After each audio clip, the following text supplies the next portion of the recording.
É importante nós entendermos que o que nós vamos falar nessa manhã é sobre sabedoria. Em 1 Reis capítulo 3 vai dizer que Deus chega para Salomão e diz assim: ora, aliás, me pede o que você quer e eu vou te dar. E ao invés de pedir riqueza, bens, ele vai pedir sabedoria. E ele recebe a sabedoria como um dom de Deus. Então ninguém melhor para falar de sabedoria na fé cristã, na fé bíblica, do que alguém que recebeu a sabedoria mais do que outras pessoas. Era um dom que Deus havia dado a ele. A pessoa mais sábia, segundo a Bíblia, é Salomão. Então olha para mim aqui, irmãos. O que quer dizer sabedoria? O que quer dizer conhecimento? O que quer dizer educação? O que o Deus que está lá no céu tem a ver com os homens que estão aqui na terra? O que acima do sol tem a ver com debaixo do sol?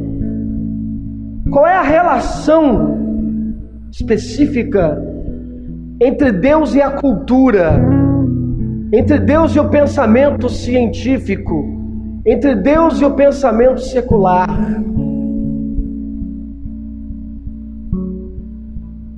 O grande problema, querido, é que no iluminismo, você pode não saber disso, mas isso influencia a sua vida.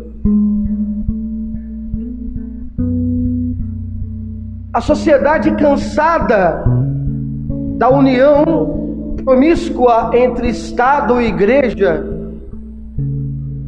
ela chutou a religião do seu exercício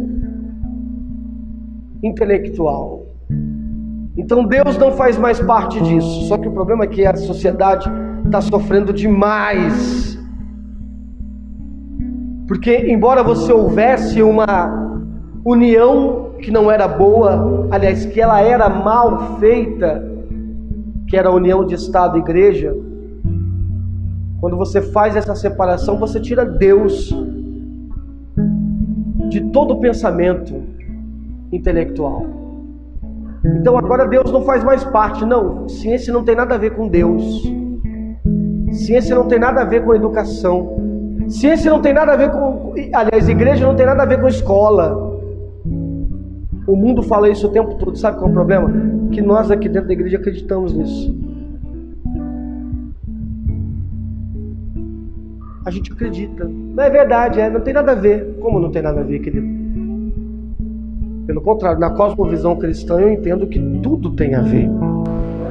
Não existe nada que esteja acontecendo do qual Deus esteja ausente daquilo. Ele está presente em tudo. Não, Deus está na saúde, sim. Deus está na ciência, sim. E um cristão maduro, com sapiência, com intelectualidade, ele vai conseguir perceber e explicar isso.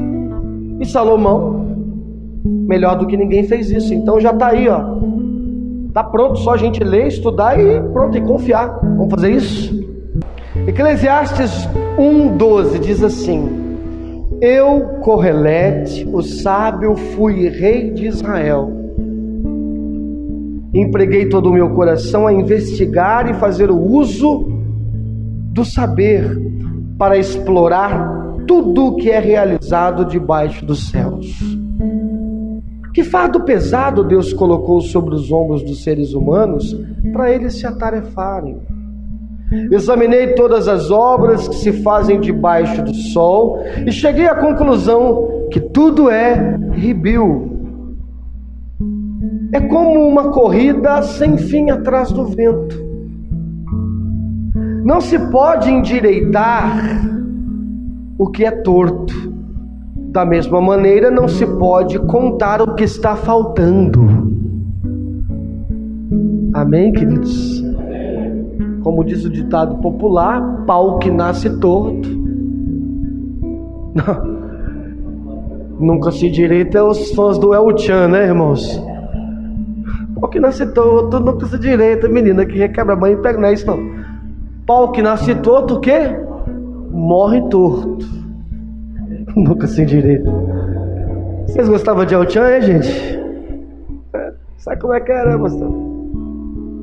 Então, o que é torto não pode ser endireitado. O que está faltando não pode ser contado. E aí, como é que a gente fica nisso tudo? Então fiquei meditando. Ora, aqui estou eu, com tanto conhecimento acumulado que ultrapassa a sabedoria dos meus predecessores em Jerusalém.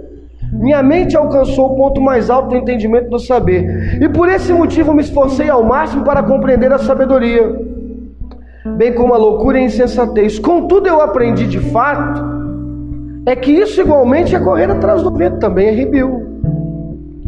Afinal, quanto maior o saber, o que, gente? Você concorda com isso? Quanto maior o saber, maior o sofrimento. Quanto maior o entendimento, maior o quê? O desgosto. Você concorda com isso? Às vezes não é melhor você ser ignorante? A gente não fala isso, é melhor eu nem saber. Não me conta não, porque se você me contar eu fico triste. Não é assim? Então, queridos, então Salomão, ele lançou com entusiasmo a sua investigação. Por isso o texto vai dizer, ele investigou, porque a raiz hebraica para esta palavra, examinar, é investigar por todos os lados. Então ele se apresenta como rei. Por quê? Porque ele entendia que as coisas boas estavam, digamos que, disponíveis aos homens. E talvez, para um rei, essas coisas estavam disponíveis de uma forma mais abundante do que para qualquer outra pessoa.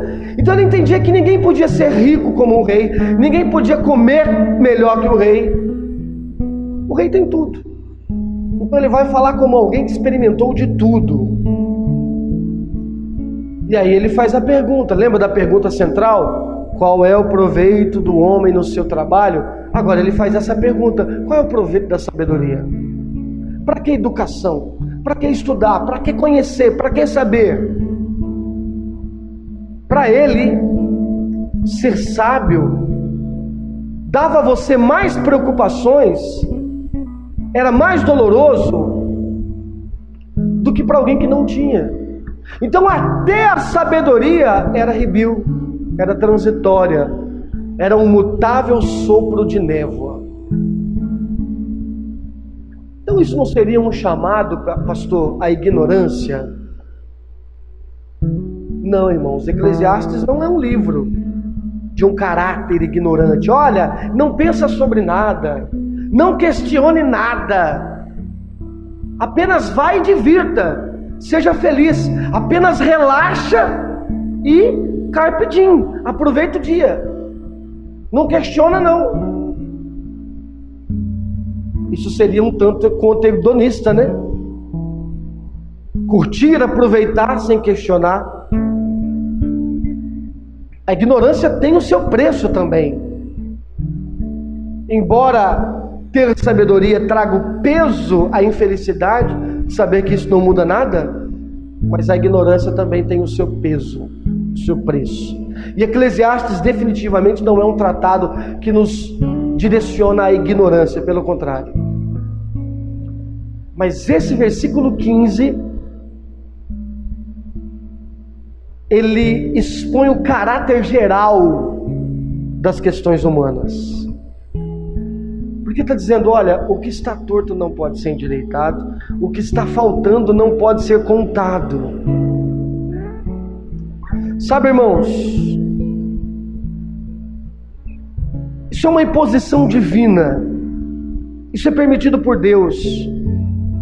Só que o problema é que as pessoas, elas buscam satisfações por meios terrenos, e essas pessoas acabam abandonadas e desesperadas quando elas percebem que aquilo que está faltando, do qual elas achavam que elas poderiam ter posse, mesmo tendo posse, Não fez sentido, ainda está faltando. O cara fala assim, ó, eu só vou ser feliz quando eu chegar a 1 milhão. Quando ele chega a 1 milhão, ele percebe que ele não é tão feliz assim como ele esperava. Não é verdade? Não é verdade? Ah, eu vou ser feliz quando eu casar.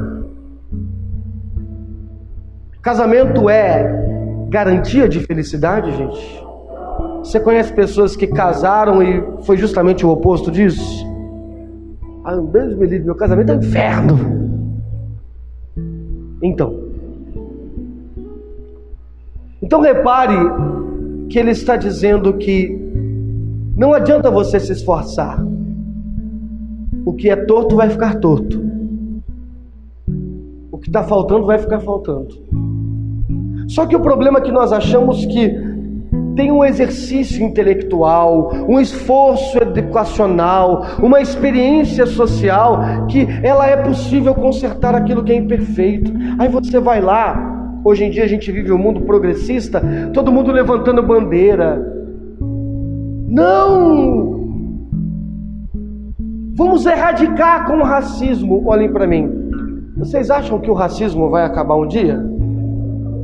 Vocês acham que a homofobia, que a cristofobia, que a gordofobia, todas essas terminações aí que para mim são ridículas, você acha que isso vai acabar um dia, querido? Não, a educação vai transformar o homem. Vocês acham que isso vai acontecer?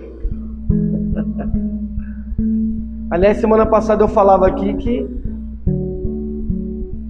os maiores genocidas da história da humanidade tinham um nível intelectual desejável. Hitler era um homem politizado mais do que qualquer um que está aqui hoje. Aliás, ele era um cara vegano e que defendia ONGs contra o absurdo com os animais. Ele não gostava que judiava de cachorro, de animal. Proibiu a caça na Alemanha, para você ter ideia. Mas eu acho que Hitler não era assim uma pessoa assim tão... Vocês acham que era uma pessoa a ser copiada, gente? Não era não, né? Deus me livre. Era um demônio em forma de um ser humano, né? Então isso prova que a educação ela não liberta ninguém. Não, a ciência salva. A ciência salva, gente? Fique em casa, a ciência salva, não salva. Usar máscara salva, será? Quanta gente usou máscara e morreu? Quanta gente tomou vacina e morreu? O que está torto não pode ser endireitado. Vamos lá, deixa eu te explicar melhor. O que nós poderíamos falar dos avanços científicos? Queridos, é inegável que grandes mentes realizaram descobertas e se debruçaram sobre avanços que se tornaram significativos para a humanidade. Por exemplo, eu poderia aqui falar de Freud e a sua psicanálise. Eu poderia falar de Einstein e a física, de Isaac Newton e a lei da gravidade. Poderia falar aqui de Karl Marx e a sociedade, e tantos outros, Rousseau, Voltaire e a independência, a liberdade. Poderia trazer até exemplos mais contemporâneos, Bill Gates, Steve Jobs e a internet, Mark Zuckerberg e a rede social, né? Thomas Edison e a eletricidade, Tesla e a corrente contínua, a corrente alternada. Tanta coisa eu poderia ficar falando aqui sobre os avanços na biologia, os avanços na medicina. São muitos os avanços, concordam comigo, queridos? Isso parece tornar a vida um pouco mais fácil, não parece? Não é bem melhor ter luz hoje em casa do que você depender só da luz do sol? Não é melhor? Você pode sair de madrugada. É tão fácil, né? Os avanços da internet. Não é melhor você transferir o dinheiro para alguém por um Pix? Ou vocês preferem trocar uma galinha por um um saco de arroz, né? Melhor um Pix, né? Mais fácil. Você já paga o outro, está tão mais prático. Então, são muitos os avanços da sabedoria, do conhecimento. Só que isso comprova duas coisas. Primeiro, que os homens possuem capacidade para desvendar alguns aspectos da vida e do universo. Então, quando o homem descobre que a Terra não é plana, pastor, eu acho que a Terra é plana. Tem alguém que acha que a Terra é plana aqui, irmão? Se você achar que a Terra é plana, eu vou fazer uma oração e expulsar esse demônio agora. Quando o homem descobre que a Terra é redonda, quando o homem entende um pouco mais da astronomia, não é astrologia não, da astronomia, dos astros, ele começa a dominar muitas coisas. Por exemplo, lá atrás os egípcios começam a descobrir o efeito gravitacional da Lua. Isso ajuda o quê? Ajuda no controle das marés, das plantações. Então são muitos os avanços.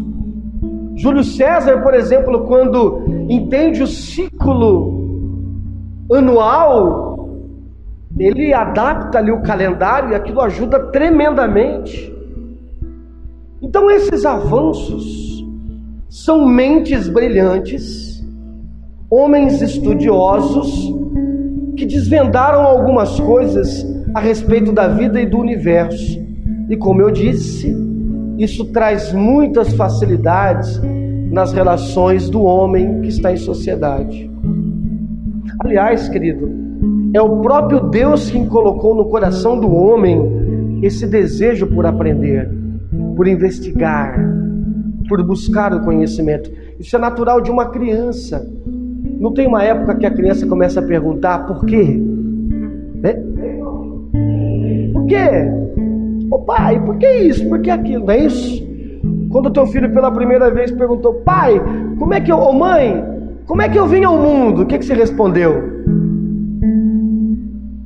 Não, filho, eu te comprei lá nas Casas Bahia.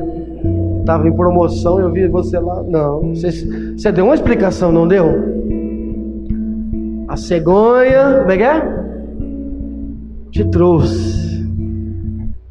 A criança começa a perguntar por quê, não é? Isso é o desejo do coração do homem por investigar e conhecer as coisas.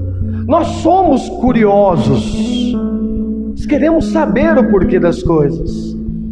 Então é Deus quem colocou no coração do homem esse desejo por conhecer. E algumas mentes se debruçam nesse conhecimento e fazem descobertas fantásticas. Isso é bom para os homens.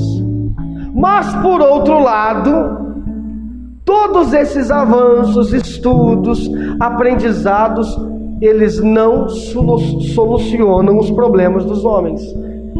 Que, pelo contrário, eles insistem em açoitar o homem, mesmo o homem exposto a inúmeras soluções. Olhem para mim. Tá difícil acabar com a miséria no mundo, irmãos? Não tá não.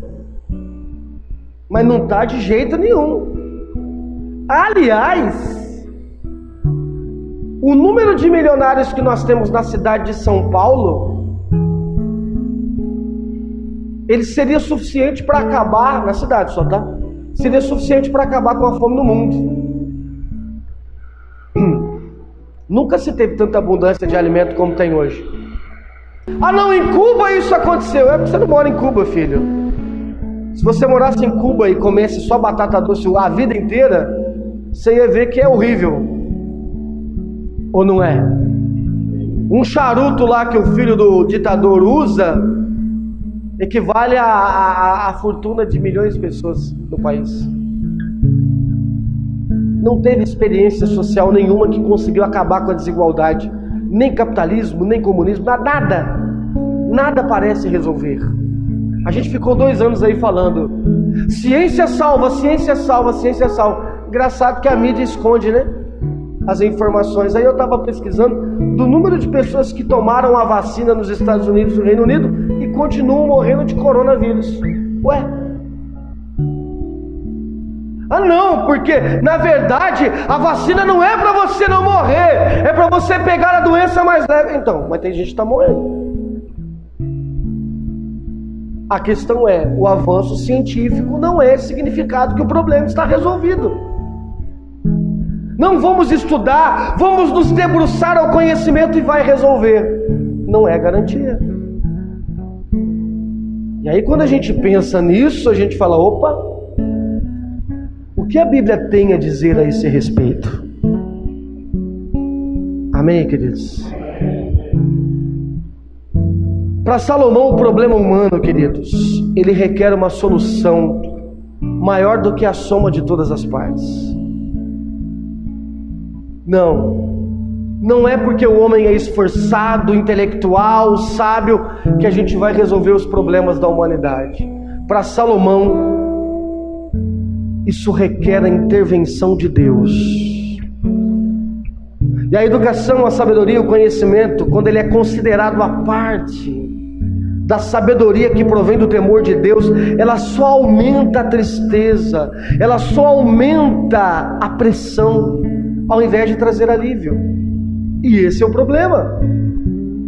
Quando nós estamos considerando o avanço científico, a sabedoria, a parte do temor a Deus. Olha o que a Bíblia diz sobre o conhecimento e o temor a Deus. Jó capítulo 28, versículo 23. Deus conhece o caminho, só Ele sabe onde habita, pois Deus contempla os confins da terra e observa tudo que existe debaixo dos céus. Quando Ele determinou a força do vento e estabeleceu as fronteiras exatas para a água do mar, quando estipulou as leis para a chuva e caminho para as tempestades trovejantes com seus relâmpagos, então observou a sabedoria e avaliou, confirmou-a e a submeteu à prova. Então asseverou ao ser humano,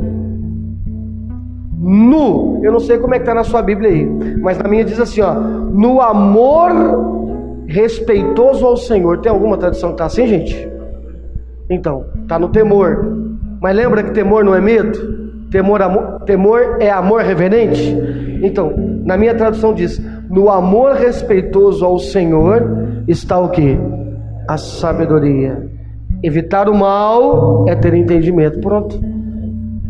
Então, esse conhecimento que o homem chega e conclui, nada mais é do que descobertas a respeito do que? Das leis de Deus, das leis divinas. E nós precisamos considerar a sabedoria, nós que somos igreja, tá? Nós precisamos considerar a sabedoria com relação ao temor ao Senhor. Quando nós colocamos nossos avanços intelectuais, de aprendizado, a parte do temor ao Senhor, nós chegamos à conclusão de Salomão: isso não serve para nada.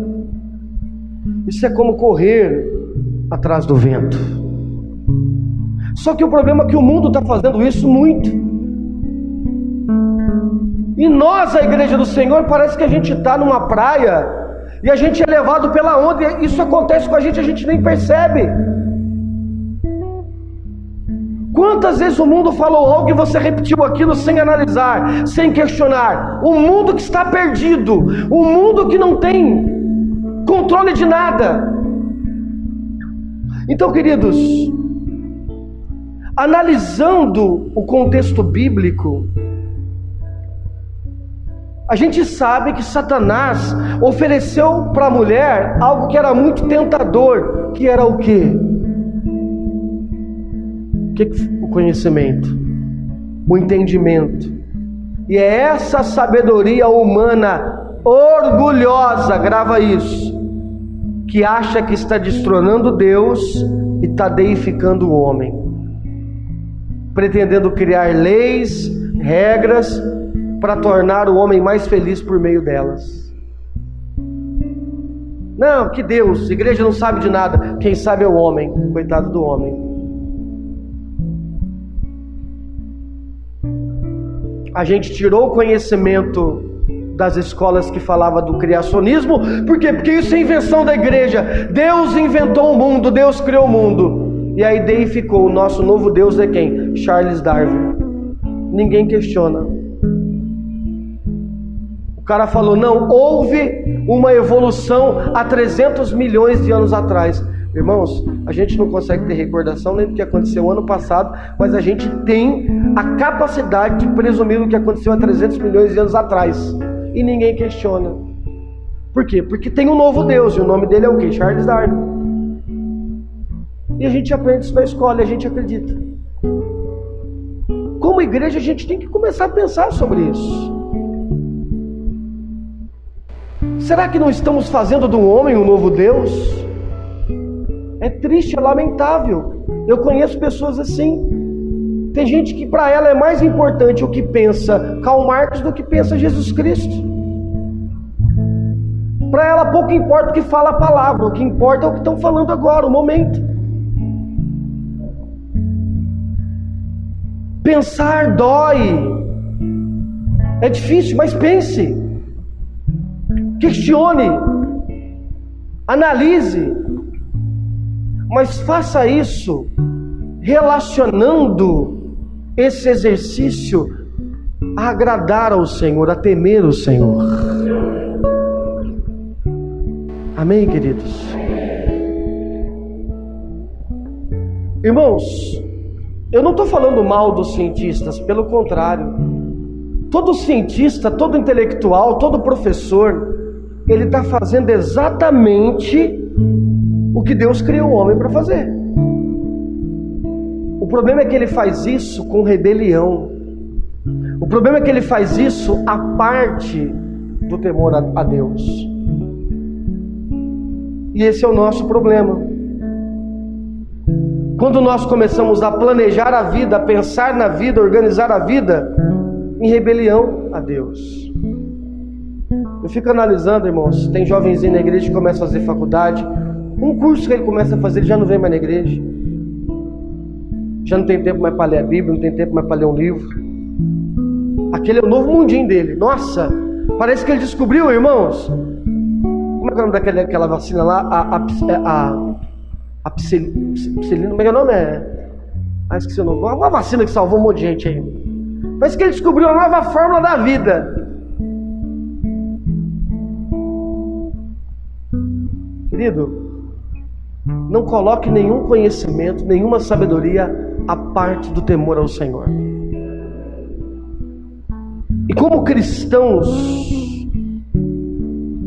nós não podemos colocar o nosso conhecimento à parte da sabedoria que provém de Deus. Só que por outro lado, nós também não podemos ignorar que o desafio da igreja moderna também é esse.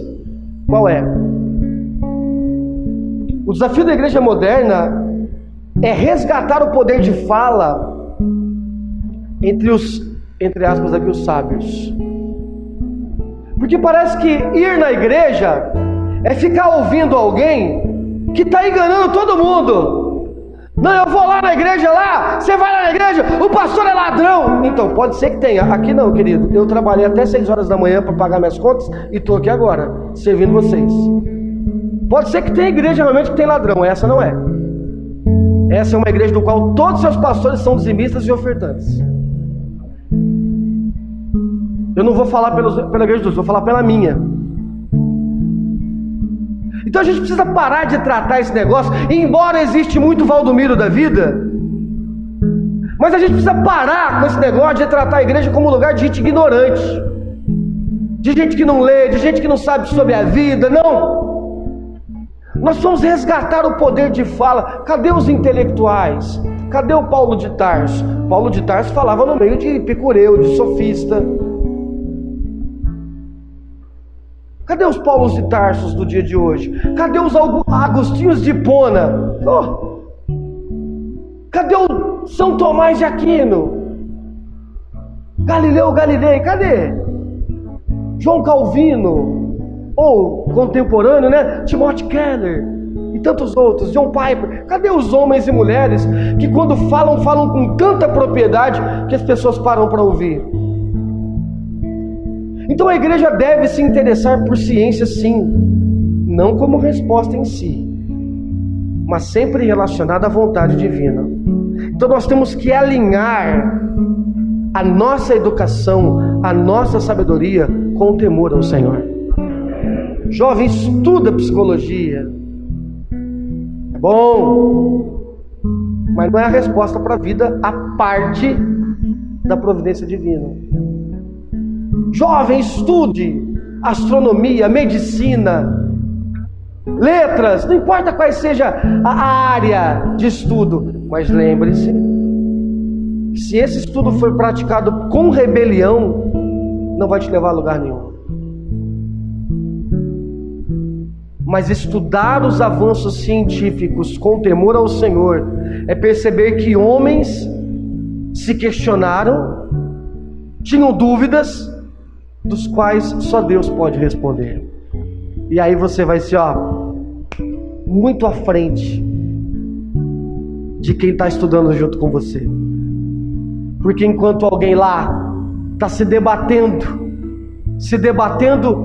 digamos que no mar das dúvidas, você estuda a dúvida porque você sabe onde está a resposta. Amém, querido? Isso é importante para nós. É legal a gente estudar isso. Por quê? Porque a Bíblia está falando sobre isso. Eu vim na igreja aqui para aprender sobre milagres, sobre fé. Então, isso é milagre, isso é fé. A Bíblia fala sobre isso, a gente tem que estudar isso. Que embora não pareça, mas isso aqui está presente na nossa vida o tempo todo. Conclusões. Eu quero chegar a algumas conclusões com você nessa manhã. Eu anotei aqui pelo menos 4 delas. De repente eu falo mais algumas. Primeiro, você pode anotar isso. A propósito na falta de sentido. A propósito na falta de soluções. Pastor, há quanto tempo o mundo tem lutado por soluções? Pelo fim da desigualdade, da pobreza, da miséria, dos preconceitos. Parece que quanto maior é o avanço, mais longe a gente fica de uma solução. Sim, a propósito na falta de sentido. Sabe por quê, irmãos? Vamos analisar aqui. Já percebeu que a gente tenta preencher a vida, achar sentido, verdade? Mas no fundo, a gente sempre fica com aquela sensação de que algo está errado, que está faltando algo, que parece que falta uma chave para a conta fechar. É assim a vida ou não é, irmãos? Quem tem total certeza de tudo aqui? Ninguém. Eu acho engraçado que as pessoas falam assim: não, você tem que ter uma vida com propósito. A impressão que dá é que as pessoas que vão vir na igreja vão ter propósito, sentido, definição para tudo. Irmão, tem coisa que você faz, você não encontra sentido nenhum naquilo que você está fazendo. Você fala: rapaz, não sei nem por que eu estou aqui. Não é? E aí? Só que o problema é que nós queremos preencher a vida e dar propósito para tudo. Tudo tem sentido, tudo tem propósito, irmãos. A vida é um relatório financeiro do qual a gente não consegue fechar.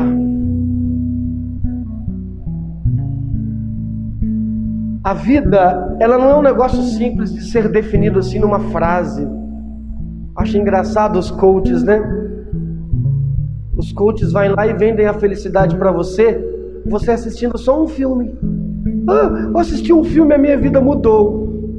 Quando alguém vem me contar isso, eu só falo para ela assim: espera, daqui 15 dias você me conta. 15 dias passa, tá lá a pessoa: minha vida. Ué, mas o coach não resolveu? Você assistiu o filme lá, chorou? Pensei que tinha resolvido. Não resolve. Então, só que o problema é que a gente trata a vida como se fosse um relatório que a gente pudesse fechar. Aí sabe o que a gente faz? A gente adultera os números e começa a se iludir.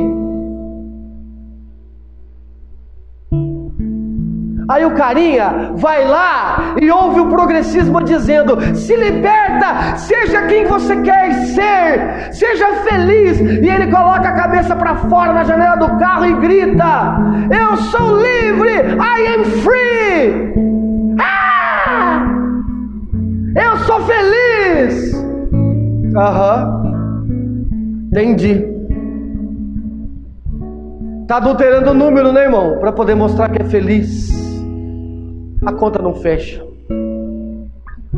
Quando você se pega sozinho, você percebe que você não é tão livre, não é tão feliz, não está tão bem como está mostrando para todo mundo o relatório final da rede social. Eu sou feliz.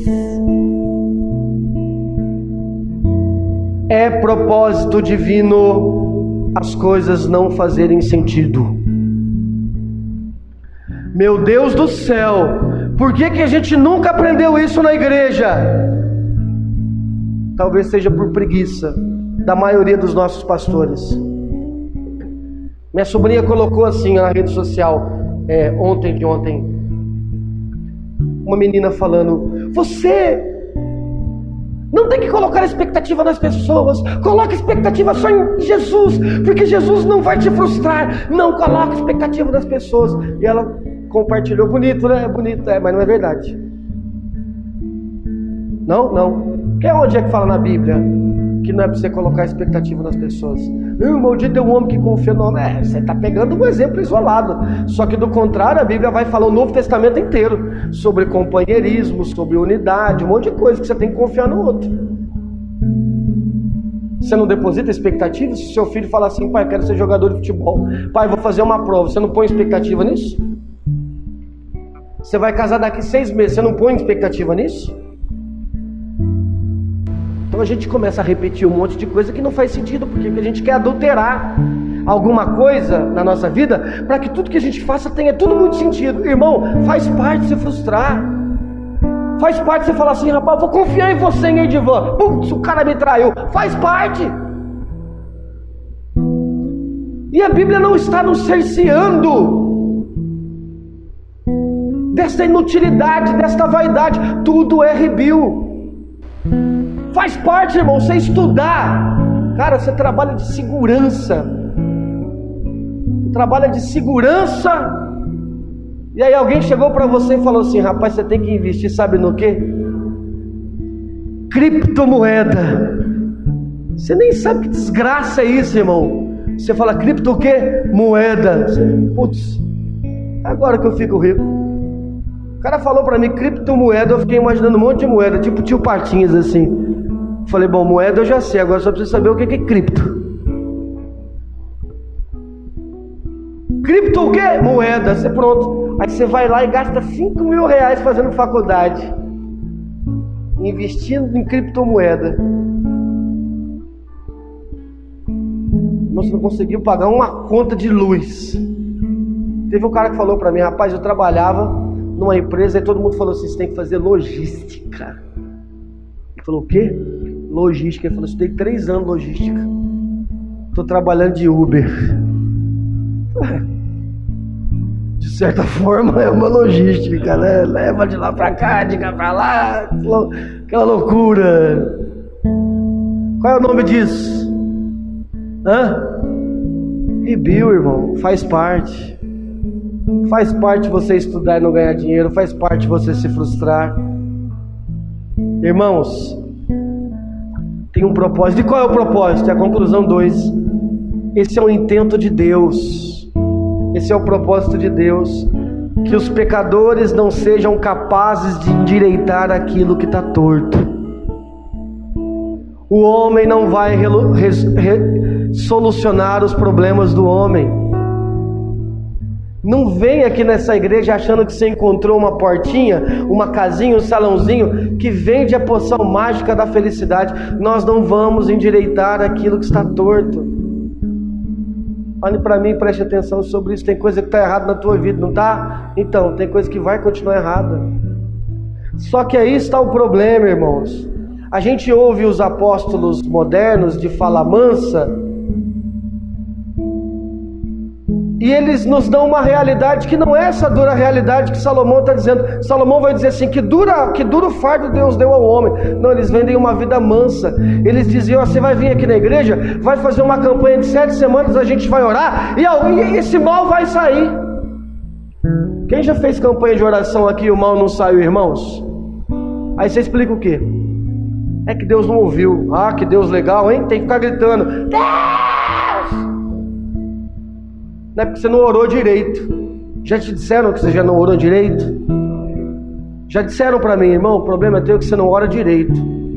Eu falei, ué, como assim? Como é que ora então? Irmão, tem coisa que você pode orar bastante, tá? Não vai mudar não. Tem coisa que você pode se esforçar muito. Não, eu vou me dedicar, eu vou fazer isso. Não vai mudar. O homem pecador não vai endireitar o que Deus fez torto. E aqui, irmãos, eu vou para uma terceira conclusão, que agora presta atenção. Tirem as crianças da sala. Só fiquem os adultos aí. Nós precisamos rejeitar urgentemente, presta atenção, essa neófita, infeliz,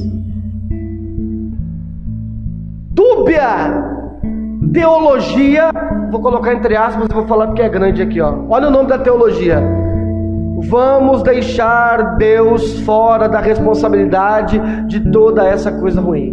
Qual é o nome da teologia, pastor? Vamos deixar Deus fora da responsabilidade de toda essa coisa ruim. É isso que a gente faz. Ah, está acontecendo algo ruim, quem é o culpado? Está acontecendo uma coisa ruim, quem é o culpado? É o diabo. Está acontecendo uma coisa boa, quem é? É Deus.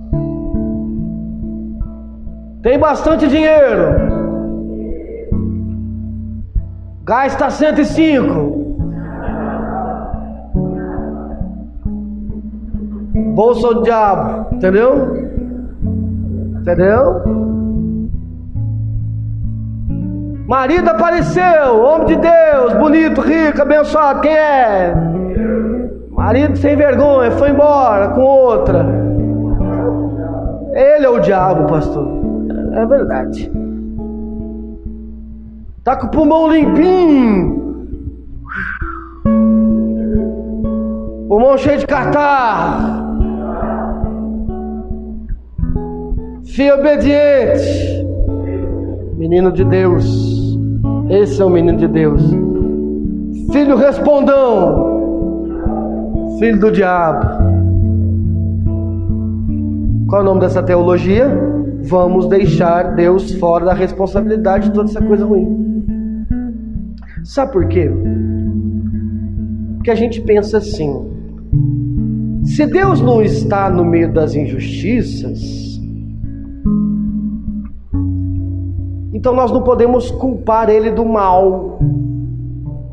Então essa é uma maneira que os crentes descobriram superficial de defender o quê? A honra de Deus. Não, Deus não está no meio dessa coisa ruim não, irmão, isso é o diabo. Então assim a gente imagina no nosso íntimo que o homem fez alguma coisa torta, que Deus, por algum tipo de razão, é incapaz de endireitar. É o contrário, irmão. Não é Deus que não pode endireitar o homem, é o contrário. É o homem que não pode endireitar aquilo que Deus fez torto. Porque tem um propósito nisso. A morte é imposição de Deus. As dores é imposição de Deus. Não foi o diabo que chegou lá e falou assim: ô Eva, ô Adão, vocês pecaram contra Deus, a partir de hoje vocês vão ter dor, vão ter trabalho, vão ter suor, vão morrer. Não, foi Deus. Deus submeteu o homem à inutilidade. Romanos 8, a gente leu semana passada. Aliás, para essas pessoas que gostam de dizer aí que Deus não está em algumas coisas, que quando tem um problema, que quando tem uma luta, Deus não está naquilo, que Deus não está presente quando está o mal ali. Eu poderia dar muitas citações bíblicas que seriam um pouco, digamos que, inquietantes. E a melhor forma de fazer, não li isso não, só que está lá na Bíblia. Quer ver? Abre a tua Bíblia em Amós. Amós capítulo 3. Amós é um livro que a gente lê pouco, porque às vezes é até difícil de achar, né? Mas vai procurando aí que você acha uma hora ou outra. Vai folheando assim de um lado para o outro. Eu sei que está na tua Bíblia. Se você não pegou o livro errado, pegou a Bíblia, então você tá aí. Ou você pode ser mais sábio, você vai lá no índice, você já vê o número, já cai em cima certinho, né? Se a gente vai ser adepto da teologia, vamos deixar Deus fora da responsabilidade de toda essa coisa ruim? Eu poderia dar muitos exemplos como esse versículo, mas responde para mim, como é que a gente responde isso aqui, ó? Amós 3, 6.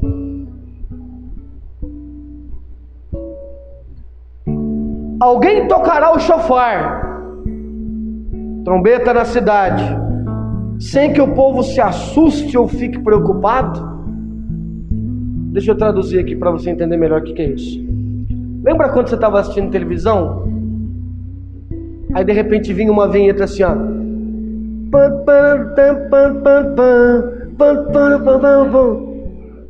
Lembra? O que você falava? Ferro. Quer ver? Aí entrava o cara falando: acaba de cair um avião na rua da sua casa. Me livre. Então é isso que ele está dizendo. Tocou o chofar aí, a vinheta da Globo. Você já? Sangue de Jesus. Valei-me Nosso Senhor. Tocou a trombeta, todo mundo fica apavorado. Olha o que ele continua dizendo. Pode ocorrer alguma?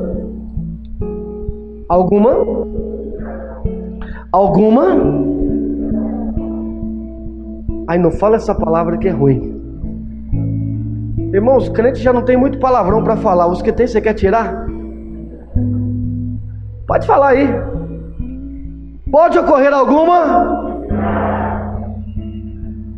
Tem gente que gosta de falar desgraça, né, irmãos? Au, desgraça! Pode ocorrer alguma tragédia na cidade sem que o diabo... Opa, não é isso não. Sem que o Senhor tenha ordenado. Nossa!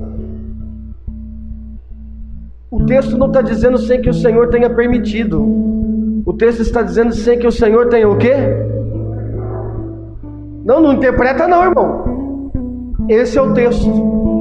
Deus não está fora de nada, inclusive do mal. Amém, irmãos?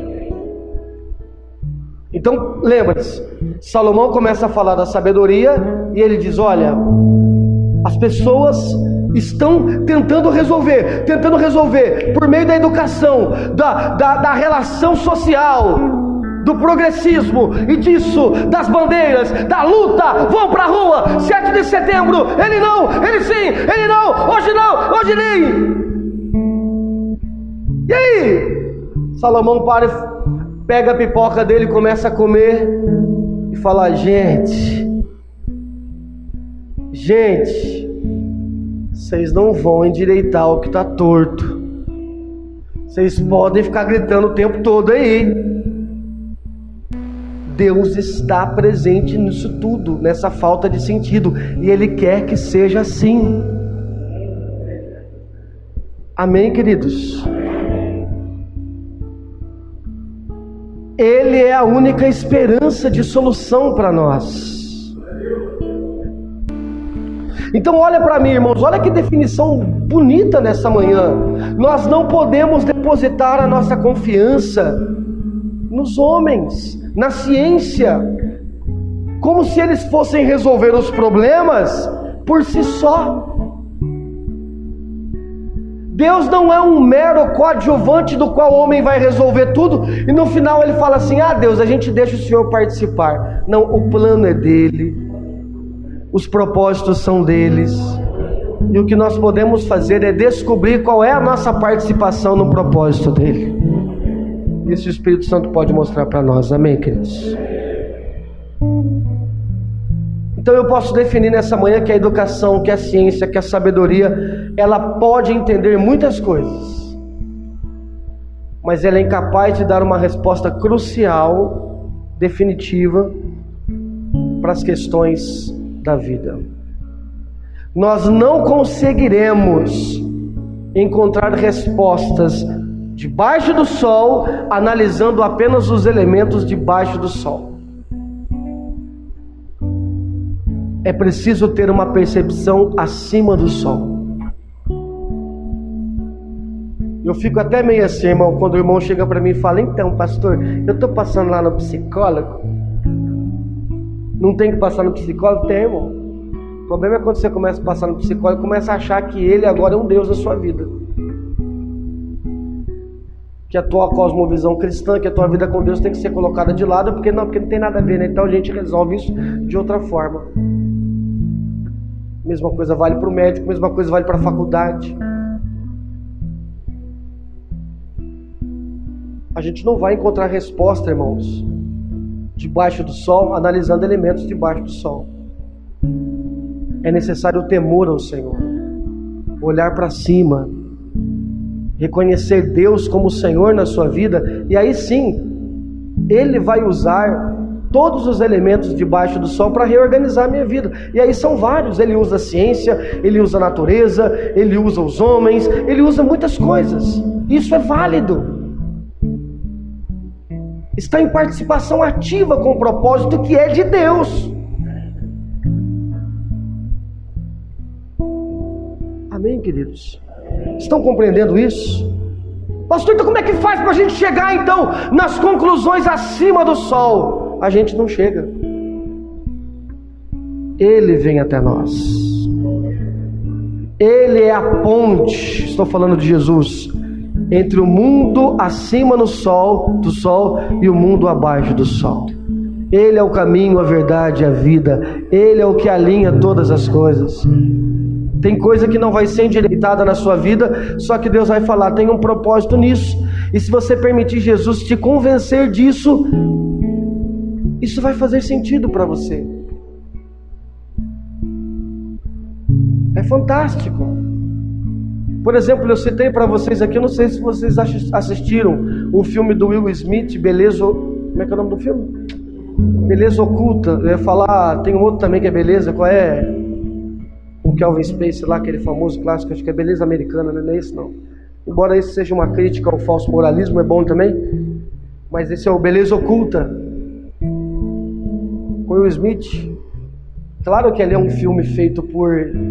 Não é pessoas que seguem a cosmovisão cristã, mas é o que eu estava dizendo hoje. É uma mente brilhante que fez uma descoberta. Qual descoberta no caso? Há sentido, inclusive, na morte. Irmão, a Bíblia está falando isso o tempo todo. Nós temos que descansar e acreditar no que a Bíblia fala. Eu fico olhando esses movimentos GLBT, GLBTQA, um monte de sigla, falando de mais amor, mais amor. Irmão, a Bíblia está falando isso tem 2000 anos atrás. De amar o próximo. Começou agora não é descoberta nova não. Não tem que ter mais amor. Pois é, o cristianismo está falando isso há muito tempo. Ah, mas a igreja, as pessoas... Não queira definir o que pecadores fazem com aquilo que é santo, com aquilo que é bom. Então vamos atentar para aquilo que a Bíblia está falando. Não vamos ser pessoas ignorantes, irmãos. Olha, irmão, eu vou falar uma coisa para você. Às vezes eu fico assustado. As pessoas vêm aqui na igreja e participam de uma série de sermões que elas ficam sentadas ouvindo aí. E aí ela recebe um videozinho nesses aplicativos aí, ela sai compartilhando aquilo, e aquilo está carregado de um monte de erro bíblico, do qual ela deveria pelo menos falar: acho que isso aqui está errado, hein? E ela sai acreditando. Não sai compartilhando tudo aquilo como se... mas é bonito, hein, pastor? Pode ser, mas nem sempre que é bonito pode ser bíblico, né? O que vale para você nessa manhã é: Salomão chegou a uma conclusão. A gente pode ter muito conhecimento, muita sabedoria, e isso não vai resolver. Só a providência de Deus irá endireitar aquilo que está torto. E nós temos que pegar toda a nossa sabedoria, todo o nosso conhecimento e se submeter à reverência, o temor, ao amor ao Senhor Deus. Do contrário, nós seremos rebeldes, achando que nós podemos resolver tudo. E que para não deixar Deus mal na fita, né? Afinal, não vamos falar mal de Deus, né? Sempre põe Deus na jogada. Quando acertar, é porque Deus ajudou. Quando tiver problema, tira essa responsabilidade de Deus. Paulo vai dizer para Colossenses, no capítulo 1, versículo 16: por meio dele, para ele foram criadas todas as coisas. Cristo é o caminho, a verdade e a vida de todos os elementos. Ele é quem faz convergir todas as coisas. E eu quero que você creia nisso em nome de Jesus. Amém, queridos? Isso é muito importante para você nessa manhã. Quando a Bíblia fala maldito é o homem que confia no homem, ela não está dizendo assim, não confie em ninguém, tenha o pé atrás com todo mundo. Ela está dizendo assim, não coloque a sua confiança excessiva no homem. Pelo contrário, se for para confiar no homem, confie no homem, porque você está confiando em Deus, que mandou você dar uma oportunidade e uma credibilidade para alguém. É isso. Nós estamos carregados, irmãos. Isso é sério, irmãos. Nós estamos carregados de uma sociedade que está aí, ó, batendo no peito e falando, resolvo tudo. Vamos se libertar disso aí. A gente está carregada de uma sociedade rebelde, que não se submete a nada, que é senhor da vida. Olha quantos jovenzinhos estavam presentes aqui na igreja, não estão mais, porque são rebeldes. Sai batendo no peito e fala, eu vou resolver minha vida, vou curtir minha vida. O cristão de verdade, ele fala, eu preciso ir lá para a igreja, preciso da comunhão. Se eu não orar, se alguém não falar comigo, se alguém não me exortar, eu estou fadado ao fracasso, porque eu sou pecador com a visão limitada, confio nas pessoas erradas, confio em mim mesmo. Esse é o cristão que precisa da cobertura, do suporte da igreja, que é como o pecador que bate no peito e reconhece os seus fracassos. Mas nós vivemos uma sociedade rebelde, que está acreditando nos seus avanços. Irmão, você não conseguiu nada e está confiando nisso. Tem gente que conseguiu comprar um carro popular financiado no boleto e está se achando alguma coisa. Não é nem o Charles Darwin, não. Não é nem o Thomas Edison, não. Esse cara fez uma baita de uma descoberta, não. O cara conseguiu entrar num avião e viajar para os Estados Unidos e está achando que descobriu a América. Está se achando o novo Cristóvão Colombo, achando que agora irmão, tema o Senhor, se lança na providência, em obediência. Reconheça que o pecado latente dentro de você todo dia vai dizer assim, você tem entendimento, a tua vida é tua, você faz o que você quiser, você pode ser o que você quiser, vai lá. Reconheça todo dia que você precisa de humildade, de quebrantamento, de pegar tudo aquilo que você conseguiu agora e falar, eu deposito aos seus pés, Jesus. Quanto conhecimento você tem? O que você estudou? O que você descobriu? O que você alcançou? Consegui aquela casa 3 andares, pega tudo e lança aos pés do Senhor e fala, Senhor, está aqui, ó. É o Senhor quem dá as coisas, o Senhor que dá a capacidade de desfrutar. Isso é Eclesiastes, isso é Rebil. Quantos creem nisso em nome de Jesus, irmãos? Amém? Que Jesus fale mais ao seu coração. Que você se liberte desta geração incrédula e rebelde, que está se achando intelectual, capaz. E o problema disso é que cada vez mais ela comprova o seu fracasso. Porque o que Deus fez torto, o homem pecador não vai endireitar. Há um propósito nisso. E o propósito é que os homens entendam que só Ele pode solucionar os problemas do homem. Só Ele pode endireitar o que Ele entortou. E o propósito disso é redenção, trazer o homem de volta. Você crê nisso em nome de Jesus? Feche os seus olhos e agradeça a Deus agora.